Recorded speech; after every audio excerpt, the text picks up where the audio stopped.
Well, the time component is an upstream component, isn't it? Because when you say, no one's hired me and I only have 1 month left, so they better call me fast, those are really upstream thoughts. So here you stand, here and now, and everything that you've lived has caused you on this subject of employment to ask for the solution of a really good feeling, mind-stimulating, uplifting environment that pays you really well. In other words, you've created a really wonderful job scenario by virtue of what you've been living. Yes. So here this is, it's in the process of becoming for you. And now, here you stand in awareness of this scenario, and you say, it hasn't happened yet, which is upstream. So then you say, here I stand, and it hasn't happened, which means what happens to what's happening in your now is that it just extends a little further into your future. And you say, but it's not happening, so what's happening now just extends a little further into your future. If I spend the next 3 hours anticipating something beyond what the probability is going to be, then even though the probability will probably be what it has been, I am adjusting the future experience somewhat in this 3 hours. But if during this 3 hours I just anticipate this, then I'm going to get it. And during the next 3 hours as I anticipate this, then I'm going to get it. And during the next 3 hours as I anticipate this, I'm going to get it. You see how it works? Where if I can avoid facing reality and think thoughts that are different from what is probable, then my future experience will be changed. So your future experience cannot change if all you're doing is observing your now experience. Does what's happening now have to dominate my vibration? And we say, no, it certainly doesn't have to, but most of you, because you are observing themes, cause it to. You observe what is, you spew it into your future, then you get into your future and you observe what is, and then you spew it into your future, and then you get more of it, and then you spew it into your future, and then you get more of it, and pretty soon you say, well, this is just how it is. And we say, yeah, for you, it's how it is for you. But others are living different realities because they're spewing different things into their future. So now the big question is, well, how can I spew something better into my future than I'm living right now? You have to care more about how you feel than anything else. That has to be dominant. This thought doesn't feel good. This thought feels better. It's that simple. And I, as a selfish being, am not willing to, for one more moment, hold myself apart from who I have become. We have to say to you, friends, and we say this so lovingly, your world and those that you have lived with, they've really done a number on you, because you have come to believe in your inferiority and in your unworthiness and in the unlikeliness of things going well. You got a little whiff of it, you focused upon it, and law of attraction caused them to show it to you stronger, until bit by bit you've lost your belief in the universe's fast response to who you really are. And we're here, as we promised you we would be, to remind you that in all of that deciphering, you are becoming, and that you must let yourself gravitate toward that which you have become if you are to be joyful. So now we've come full circle, haven't we? You have to say, if I am to be joyful, I have to close that gap, which brings this big question, but is joy an option for me? Do I get to choose joy? And we say, try it. You just got to try it. You say, no, I can't find joy. And we say, can you find something that feels better than something that feels awful? In other words, joy might be too far away, but you can find better. You can find better. And in the better, you will feel relief. So you say, okay, I'll try it. So I feel utterly powerless. I feel utterly powerless. I'm 1.5 years old, and I'm strapped into a damn car seat in the back of a car that I don't want to be in, with a father that didn't want to pick me up, who's mad that he had to, who's in traffic and he's unhappy, and here I am in this situation, and I am responding to this situation. And now some bright-eyed, bushy-tailed know-it-all is smiling at me. Someone over there in pure positive energy is smiling at me, and I see it, and my source is calling me toward it, but you know how far I can get? Revenge. And we have to say, that anger that child felt so much better than the powerlessness that came before. But you know what happens? You know what happens to most of you when you try to move upstream from your powerlessness and you move into revenge or anger? You come right up against a society or a mother or a parent or a school system or somebody that says, no, no, no, no, anger is not acceptable. And so you just go back into powerlessness. Powerless anger, powerless anger, powerless anger, powerless anger, powerless anger, powerless anger, until you believe that you have no options. And we're wanting you to understand that if you would just try for a little while to find that feeling that feels just a little better, you will begin to notice that your tide begins to turn, your stream begins to take you, your odds begin to change, your life begins to change, the people in your life begin to change. You only have to turn 1 or 2 times downstream from upstream, and your entire point of attraction is different, and everything in your experience has shifted just a little bit, and your life will give you the evidence of that shift, you see. So, Abraham, I've only got 30 days left. And we say, how does that make you feel? And you say, worried. And we say, then don't talk about that. Say things like, things usually work out for me. Say things like, I can feel that things are beginning to move in my favor. Say things like,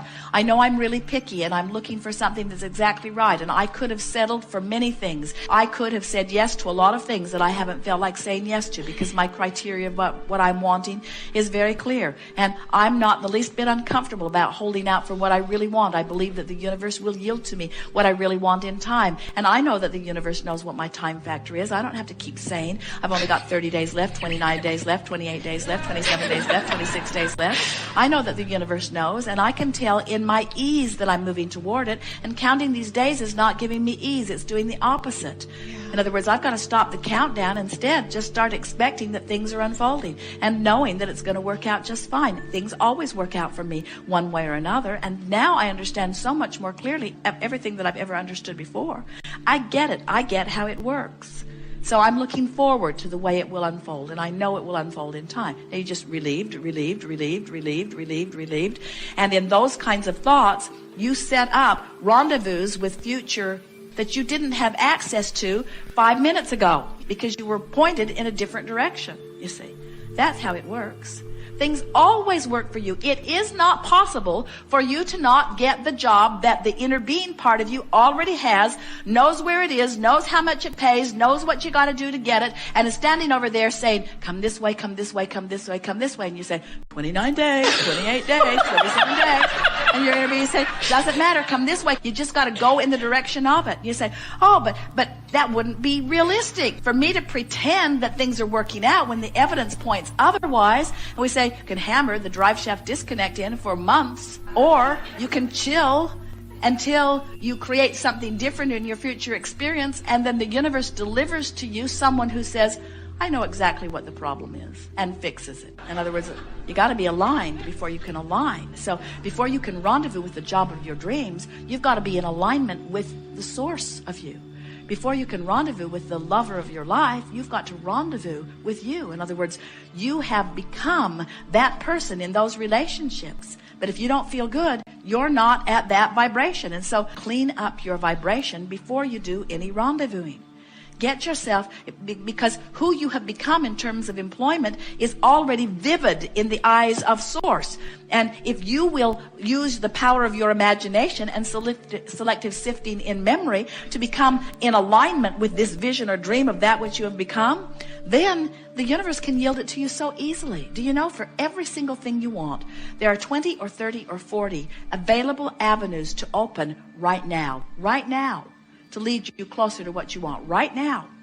They're there, ready to pop with you just turning downstream. But the problem with being turned upstream is you got the upstream habit, and you got to develop the downstream habit. And when you start developing the downstream habit, people are going to say, what have you done? It's like all that stuff was lined up outside your door. How'd you get the door open? Avalanches of things you've been wanting just begin coming into your experience. You say, well, I just stopped worrying about it not happening, and it started happening. I just started playing the positive what-if game instead of the negative what-if game. I just started feeling more optimistic and not so pessimistic. I praised more and criticized less. I stopped beating up on myself and loved myself more. I looked for reasons to feel good. I breathed deeply and I took walks and I said, thank you for this planet. Thank you for this earth. Thank you for my body. Thank you for my fingers. Thank you for this stomach. Thank you for this digestive system. Thank you for this oxygen that I'm breathing. Thank you for this light. Thank you for, thank you, thank you, thank you, thank you, thank you, thank you, thank you. I just got in this mindset of appreciation of all of the magnificent things that are working for me. And when I activated that, then everything started working for me. The majority of what's going on in all of your lives is working so well, and yet you find the one thing that isn't working and give it your undivided attention and let it be the basis of your vibration. You got to get happy before the solution comes, and then the solution will come. And some of you have been working on a different model than law of attraction model. You say, no, Abraham, it was different for me. When I was little, the louder I bellyached, the more my mother did what I needed her to do. And we say, well, in her attempt to fix things for you, she gave you an invalid picture of things because she made you believe that the more you complain, then the more people will compensate and change the conditions in order to make you feel better. And we think that it's a nice thing when a child can be grouchy and father is not knocking himself out to fix it. In other words, it's a wonderful thing when your desire to feel good motivates the direction of your thought. That's the guidance you were born with. Not how can I get my lover, or how can I get my job, or what am I doing wrong, or how can I stop doing it wrong to get it right. What we want to hear from you is, do you have any suggestions of what thoughts I might think that would make me feel good? Because that's the whole everything.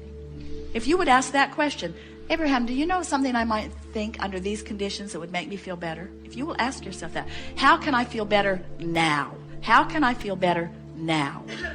This has my attention. How can I feel better now? Well, I could ignore it. That would make me feel better. But maybe it's something big. Maybe I can't ignore it. Well, then I have to tweak it. If it comes up really infrequently, ignore it. It's not worth the effort. But if it comes up a lot, you got to do something with it. You've got to find a way to feel differently about it. Feel different. So how can I feel different? What is what is. How can I feel different? What is what is. How can I feel different? You have that latitude. You can feel worse or better. And now when you think about 29 days left till this job, what happens to you when you think about that here and now? Very hypothetical, though. We're talking theory, and we want you to get it in the nitty-gritty of your life experience. In other words, we want you're spending money in the grocery store, you're spending money at the mall, you're watching your checkbook balance diminishing. In other words, the real-life things that are happening. That's where, as a friend says, the rubber hits the road. In other words, what's going on in my vibration as I'm living my life? Because you can get into these theoretical bantering where you're looking for positive thoughts, but what happens when the feeling in your gut is one of uneasiness? And that's the feeling that we want you to turn to. We want you to start with that feeling of uneasiness and turn it around.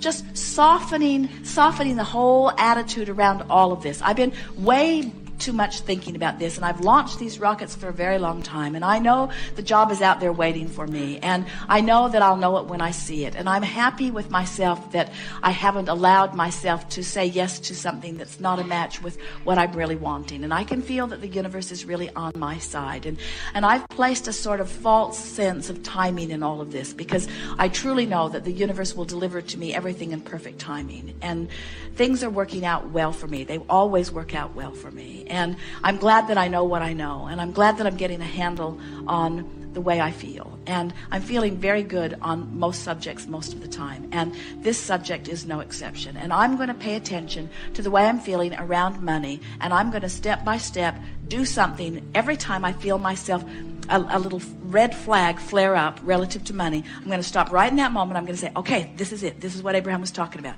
Just now, this thought was an upstream thought. How can I make it downstream? And then just do your best. In other words, every time you feel anything less than positive assurance that things are going to go well for you, it's an upstream thought. And then just in that moment, turn it around. And what you'll begin to discover is not only is it easier, but you'll find yourself looking back on this conversation and laughing about it. I didn't need to ask Abraham what to do because it was already set out. For us, it's humorous to listen to any of you fretting over the timing of something unfolding, because we see what you want and we see the vividness of it and the bigness of it and the power of it, and we wonder why you worry about anything. And you say, well, we've been trained to worry. And we say, yes, but why? But does it serve you? And you say, well, we don't really know what else to do. And we say, try doing something else. Make a decision. Write these things down. For the next week, I'm going to catch myself in the act of worry, and I'm going to laugh about it. I'm going to laugh my worry away. I'm going to catch myself in the act of not enoughness, and I'm going to laugh my feeling of not enoughness away. Just take those two subjects and make a decision that you're going to laugh them away. And you will be amazed at how often those two subjects will rise within you in a day, and you will have the option to turn downstream. And